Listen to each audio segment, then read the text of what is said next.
The Meta Quest 3 event is tomorrow. However, since my last video 2 days ago, even more leaks have been flooding in. I'll keep this video short and informative. I just wanted to share all this news with you guys ahead of the event. And if you do enjoy today's video, make sure to subscribe. Let's start this off with specs. Firstly, this Google cached site, which got taken down for being up too early, from the Evening Standard, claims that they had an interview with Meta, and not only did they release a bunch of new images, which we'll show in a minute, it almost confirms all of the specs we spoke about in the last video. 512GB model is going to be for £619 or $649, as well backing up our claim of 12GB of RAM, which would be incredible. One of the biggest announcements that we have, and this isn't confirmation, it's a claim made by 4gamers.net, who have just posted early new images, which are on the screen right now. Take it all in. But they are claiming that the Quest 3 is actually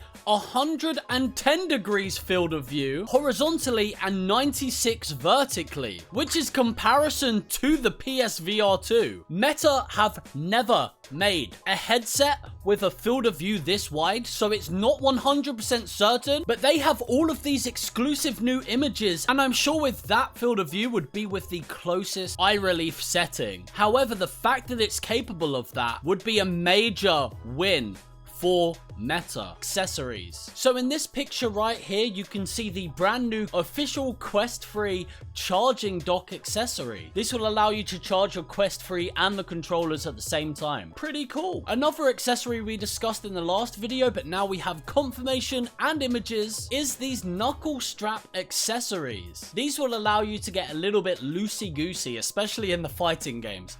What is that form?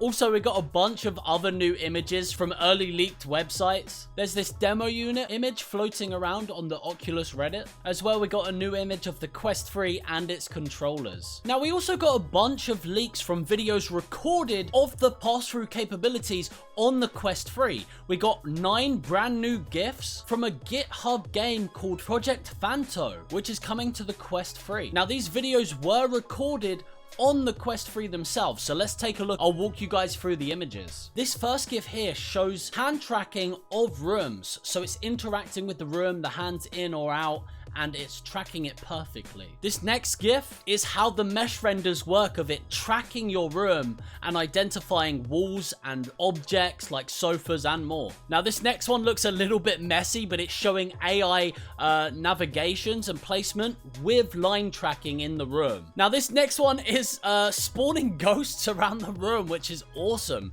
It shows you the interaction and how they bounce off the bed and the walls from the tracking alone. Now, here you can see actual AI navigation. These things are floating around your virtual space, interacting with objects and floating around. This next one shows object placements and how it memorizes perfectly using the Quest 3's pass-through capability. So this next one showcases the measuring of distance between what you're pointing at with your controllers.